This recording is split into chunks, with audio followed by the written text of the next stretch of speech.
Bonjour. Bonjour tout le monde. Alors, nous voici dans notre deuxième vidéo à propos de notre démarche. C'est un peu de partager avec vous en fait l'histoire de notre relation dans l'intention de parler de ce que c'est que d'être dans une relation consciente, que ce soit une relation amoureuse ou peu importe, mais d'être dans une relation consciente. Qu'est-ce que ça veut dire? Quels sont les principes? Quelles sont les façons d'y parvenir?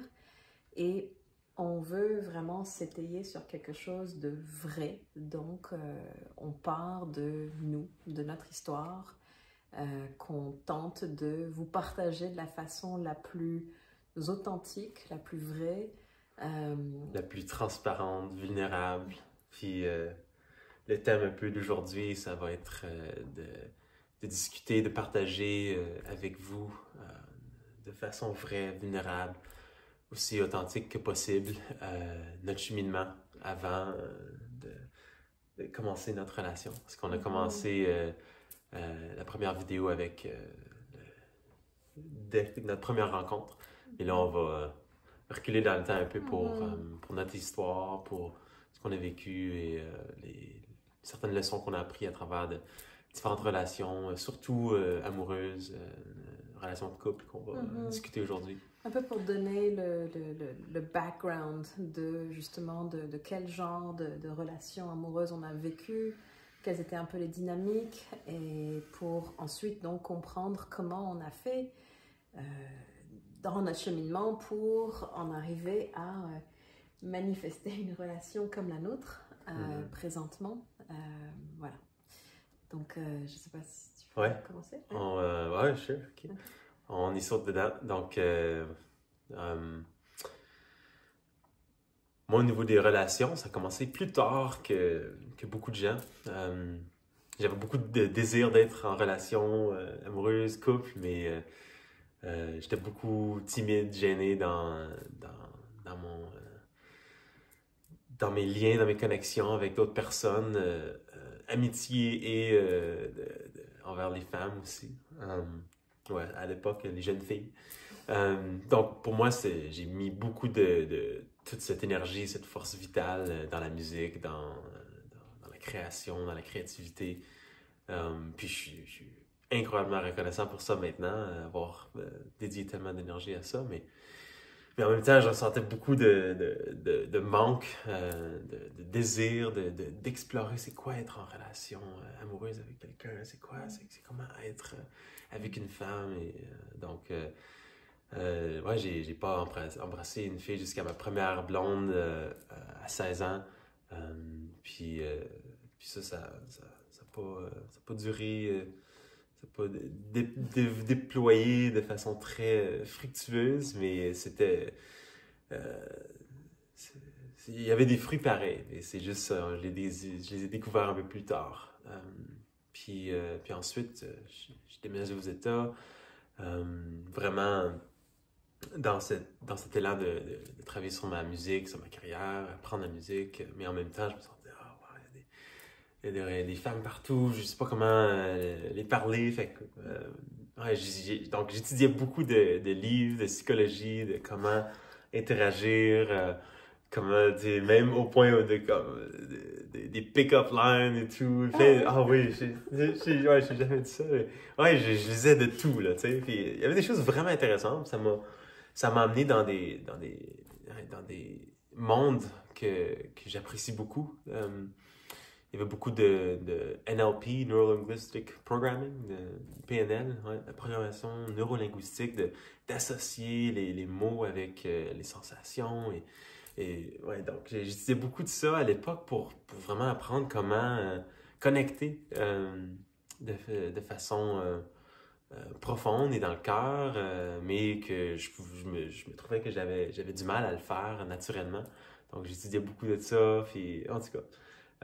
Ça m'a vraiment permis de comprendre un peu plus la psychologie, mes propres difficultés et mes forces aussi. Donc, ouais, avec ça, quelques copines, mais pas rien de sérieux. Mais là, ensuite, euh, j'ai commencé une relation plus au côté physique, sexuel. Ça a commencé là, avec la femme qui est devenue ma femme. On s'est mariés quelques années plus après, donc c'était une des premières femmes avec qui j'ai fait l'amour, et donc c'était beaucoup de nouveautés et d'exploration avec cette femme-là. Et puis tout ce qui est venu avec ça ensuite, c'était beaucoup de mon enfance, de la façon dont j'ai grandi, très catholique, de voir si tu te maries avec quelqu'un, c'est pour la vie, peu importe ce qui arrive. Un peu ce que je disais dans la dernière vidéo. Là. Puis j'ai remarqué à travers tout ça qu'il y avait beaucoup de souffrances que je prenais pas le temps d'être vraiment avec.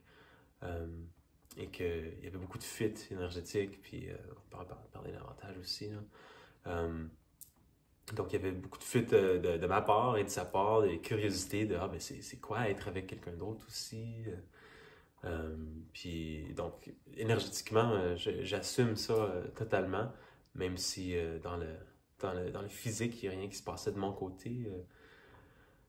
C'était présent, puis présent aussi chez elle. Et donc, avec tout ça, ça a ouvert notre relation. C'est elle qui...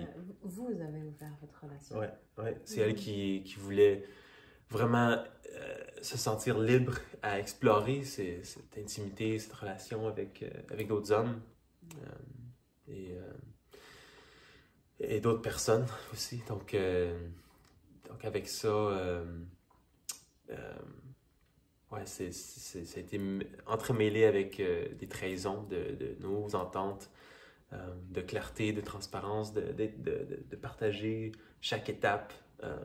Donc pour moi, quand on avait amené ça, c'était vraiment clair que si on est pour aller dans cette direction-là, parce que il faut que le mariage fonctionne à tout prix, donc ok, mais si c'est important pour elle, voici quelques ententes qu'on peut mettre en place, qui étaient de vraiment nommer tout ce qui est présent dans notre cœur, si on connecte avec quelqu'un, si on a le désir de connecter avec quelqu'un, et tout ça.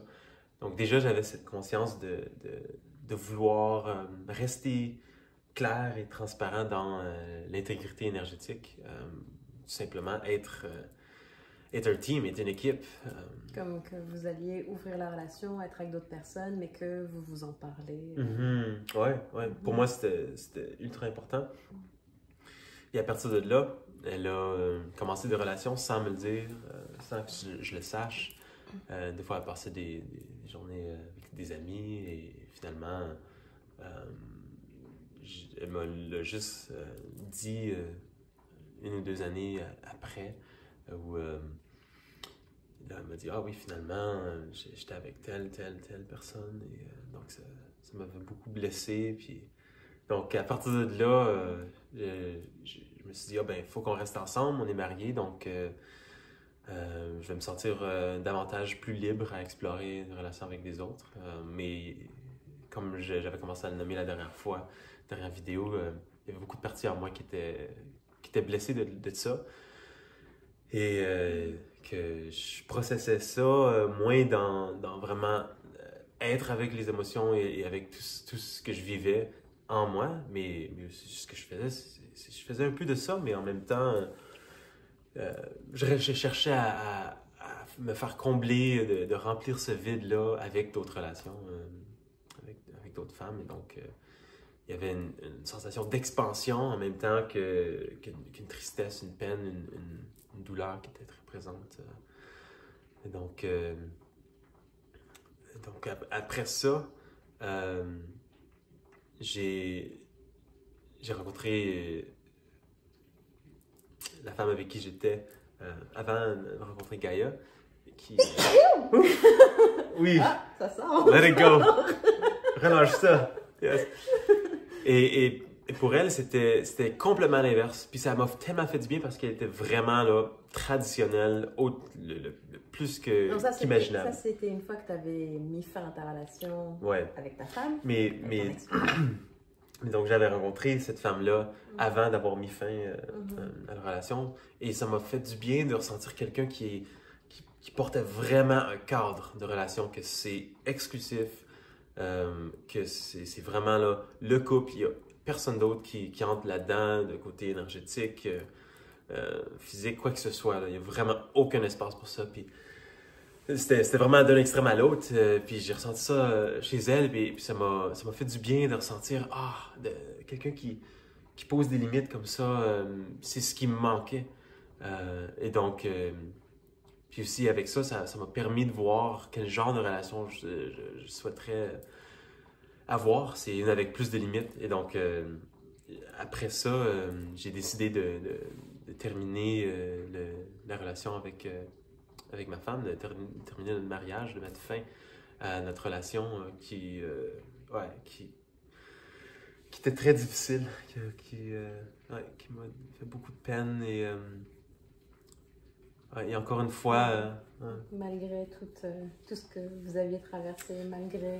Puis on en a traversé des choses, puis il y avait beaucoup de beauté aussi là-dedans, beaucoup de collaboration, de musique qu'on faisait ensemble. Il y avait beaucoup de choses que c'était très difficile à laisser aller pour honorer ensuite cette nouvelle relation de limites vraiment claires. Donc à la suite, j'ai remarqué aussi que j'ai pas vraiment pris le temps de vivre le deuil de mon mariage avant de rentrer dans cette nouvelle relation. Puis là, c'était rendu que je me suis retrouvé dans une situation, dans la relation avec elle, très étouffante. Me sentant que j'ai plus de liberté, j'ai plus d'espace à être moi-même, à avoir des amitiés même avec des femmes. Même si elle avait un cadre, mais ce que tu me disais, c'était qu'elle était aussi très contrôlante. Oui. Je me sentais contrôlé, je me sentais étouffé avec ça. Et donc, encore une fois, j'ai mis fin à cette relation-là en me disant, il faut que je vive un moment de deuil, de solitude, d'être avec ce qui est présent. Puis ça a duré peut-être 4 mois, qui a vraiment fait du bien avant de premièrement reconnecter avec une autre femme aux États-Unis, juste avant de reconnecter avec Gaïa. Puis c'est de là où on a commencé notre vidéo, notre dernière vidéo. Donc c'est un peu ça mon cheminement là, pour essayer de mettre ça en dessous de 30 minutes. Là. Ouais. Ouais, puis bon, c'est ça, c'est un peu le défi de ce genre de vidéos et de partage, c'est comment est-ce qu'on peut donner, aller à l'essentiel, mais aussi minimalement quelques détails, parce que évidemment, la finesse de l'expérience est dans le détail de l'expérience. Mais bon, ça, on y va au moins avec les grandes lignes pour que vous puissiez comprendre justement c'est quoi l'historique. Là où on vient.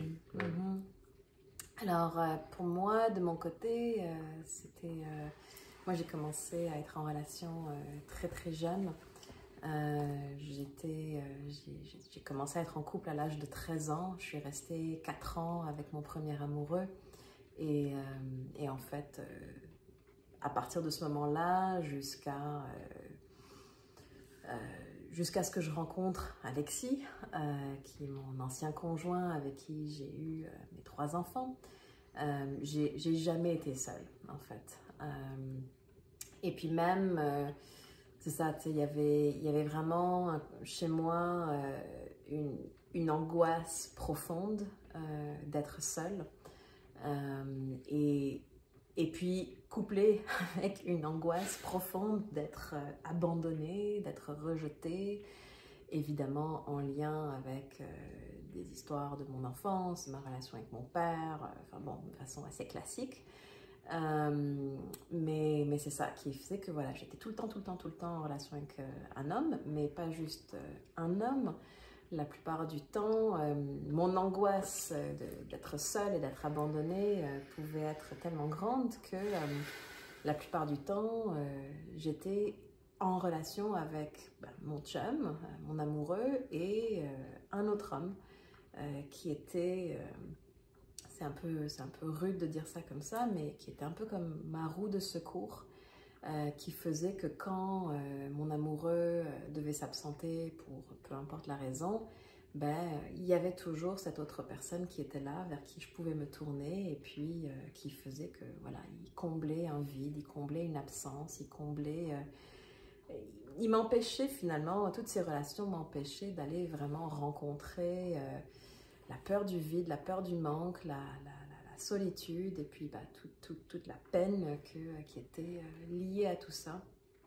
Et donc j'ai été comme ça, en relation, continuellement en relation, et puis comme j'étais ouverte à être avec quelqu'un d'autre, ma sécurité,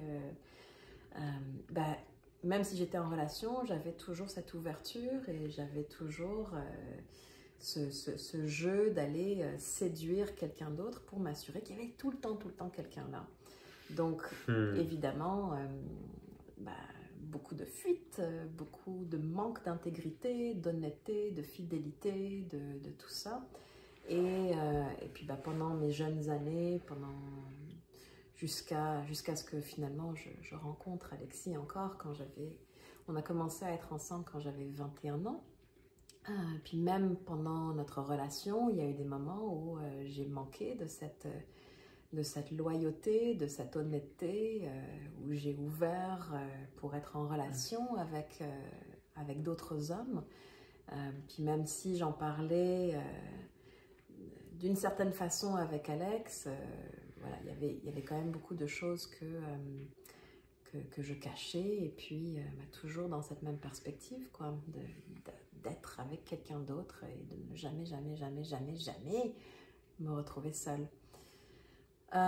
Juste pour une petite parenthèse, je trouve ça vraiment intéressant à quel point, juste pour le nommer clairement, à quel point on a cette similarité d'ouverture dans notre histoire, dans notre passé de relation, d'ouverture à être avec une autre personne en couple, que la personne avec qui on est en couple, en partenaire au présent, de diviser, de aussi partager notre énergie sexuelle, notre intimité avec plus qu'une personne. C'est vraiment intéressant à quel point nous deux, on a tellement vécu ça, puis là, à ce point-ci, on reconnaît que c'est vraiment pas ça qu'on souhaite vivre.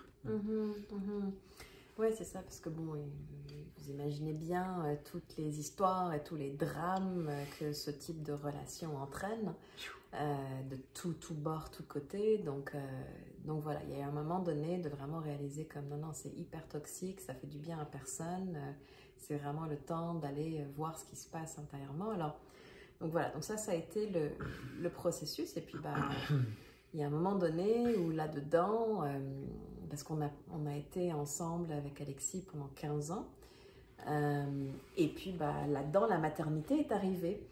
Et j'ai remarqué un changement vraiment radical de mes énergies à partir du moment où je suis devenue mère.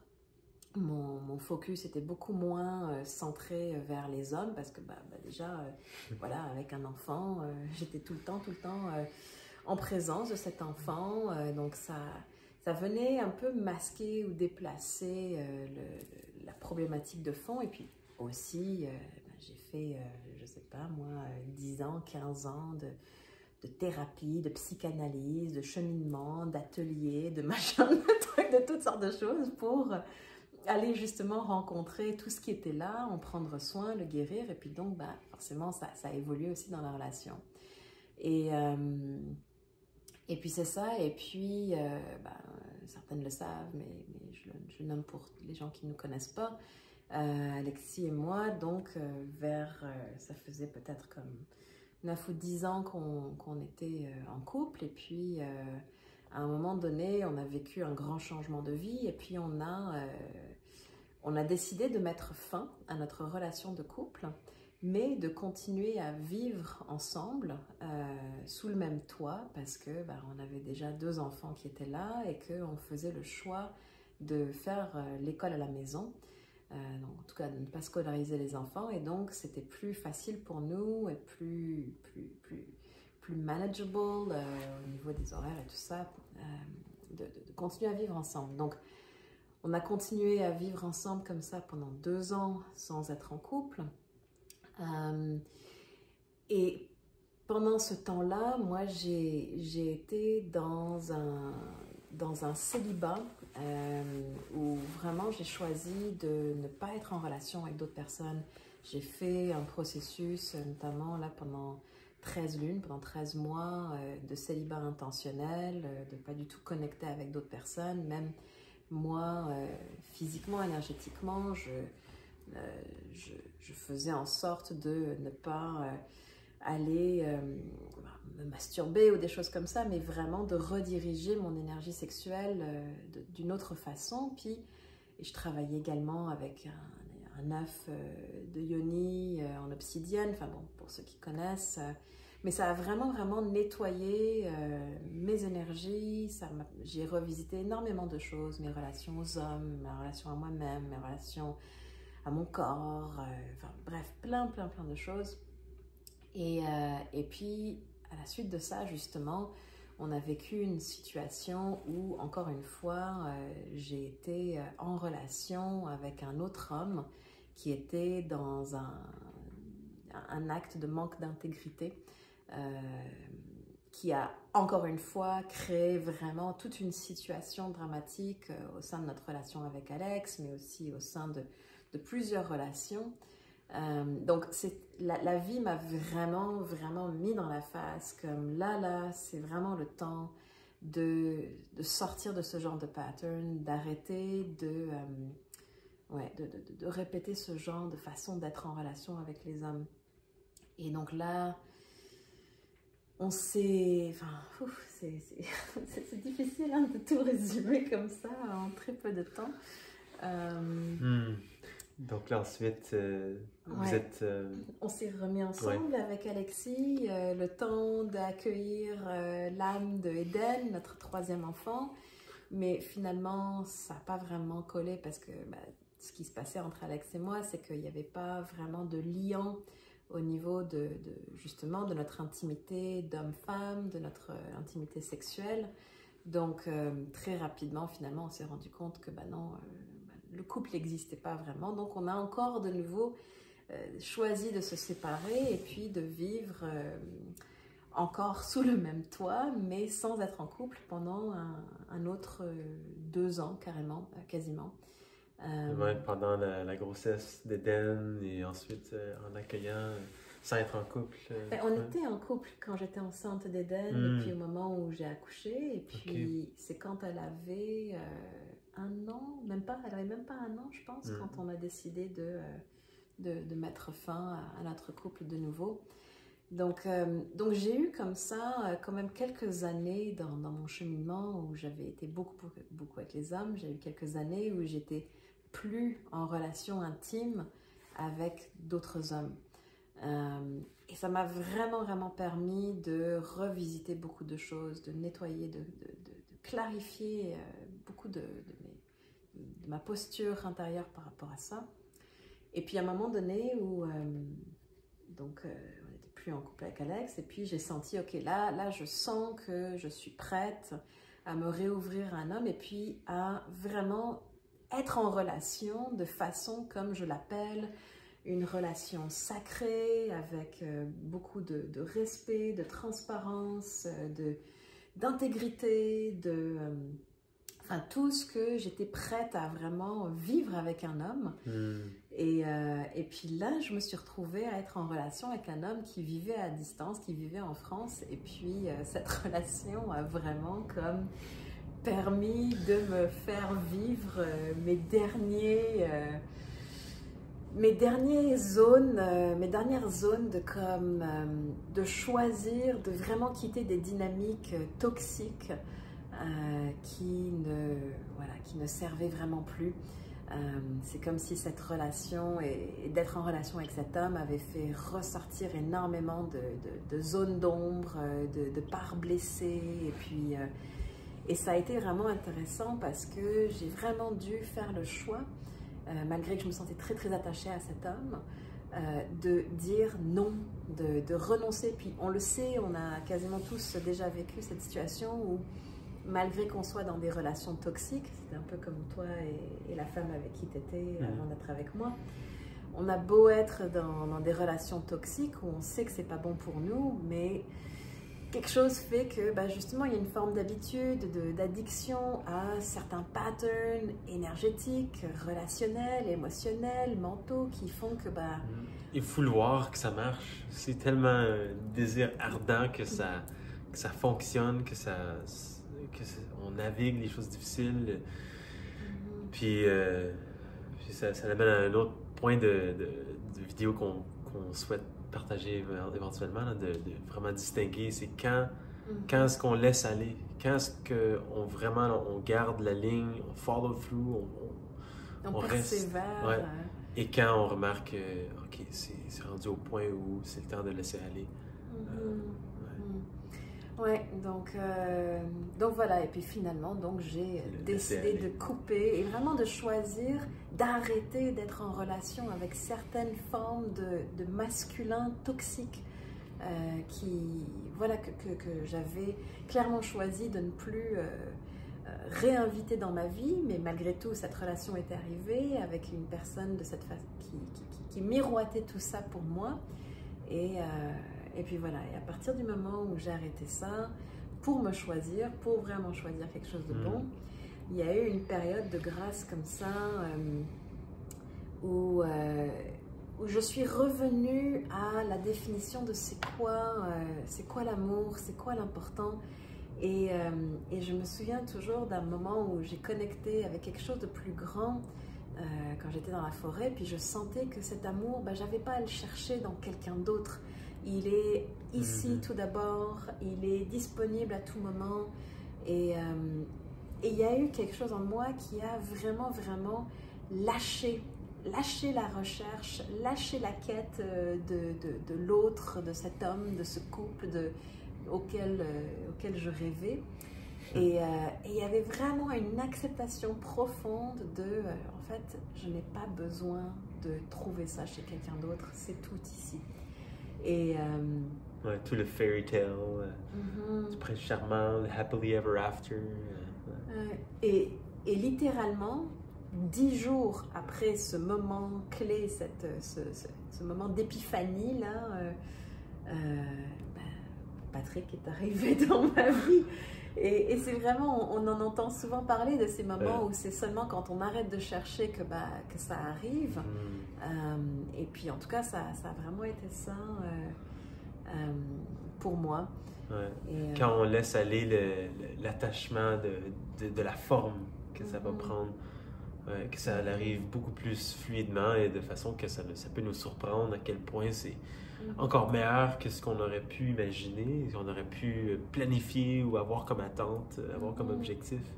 Ouais, et puis je crois qu'il y a aussi tout un processus qui accompagne ça et que justement d'avoir vécu le processus, d'avoir été jusqu'au bout du processus et la qualité d'être et le placement avec lequel on en ressort, ça crée une posture intérieure, ça crée une énergie, une vibration avec laquelle on ne peut pas tricher et qui justement ensuite permet de rayonner ce placement-là dans le monde. Et puis on le sait que on attire vers soi là où on en est. Donc d'avoir trouvé ce placement du contentement, de l'amour en soi, de tout ça, mais pour de vrai, dans une profondeur que je n'avais pas encore incarnée dans mon être. Je crois que c'est vraiment ça qui a ouvert la porte et la possibilité à la manifestation de toi et de nous dans ma vie, dans nos vies. Ouais. Puis on parle de ces choses-là de façon un peu plus simple pour cette vidéo, mais sachant que c'est des choses qui sont pas forcément complètement absolue et constante, toujours dans cette vibration-là. C'est chose que parfois on a des jours où c'est plus facile de tenir ce pilier-là, cette vibration-là. Parfois c'est un peu moins facile. Des fois on peut retomber dans un côté là où l'aspect fusionnel devient un peu plus dépendance, codépendance, mais que on sait là où on veut aller, où on veut rester, donc ça nous recalibre ouais, chaque fois qu'on peut vraiment se poser avec ça. Donc, c'est juste pour, je voulais juste pour qu'on s'assure de vraiment nommer que c'est pas toujours le cas, on n'est pas parfait, c'est des choses qui fluctuent, même si on sait qu'est-ce qu'on souhaiterait maintenir à tout temps. Oui, c'est ça, c'est un processus, c'est vivant. Et ouais. Fait que Donc, on est à 30 minutes là. Ouais, voilà. Ça, c'est notre recap de nos relations et un peu de ce qu'on a vécu. Je suis sûr qu'on va en retoucher ici et là, mais ça, c'était une vidéo axée sur ces histoires-là, sur ce qu'on a vécu, notre vécu. Voilà, et puis bah, graduellement, à travers les vidéos, on va en arriver davantage à comment finalement développer une posture, développer une façon d'être, une approche pour travailler tous ces aspects-là et pour créer, établir et maintenir une relation je sais pas, saine, oui. belle, consciente, et au fur et à mesure aussi de partager ces vidéos, ça va être aussi être épuré et on va développer nos approches davantage pour comment exprimer ces processus-là de façon encore plus condensée avec l'attention et les réseaux sociaux qui minimisent qui vraiment mettent l'emphase sur les clips de 10 secondes, 15 secondes, mais de vraiment épurer notre processus pour partager de façon le plus concentrée. Ouais. Oui, donc merci. Merci. Pour votre présence, pour votre intérêt et puis au plaisir de continuer à naviguer, à cheminer et à évoluer tous ensemble. Ouais, vos reflets et vos retours sont très appréciés. Merci beaucoup pour les commentaires des autres vidéos. C'est beau de voir ça et de ressentir à quel point ça peut connecter. Et donc, c'est toujours invité. Donc, merci encore. Avec beaucoup d'amour. Merci. À bientôt.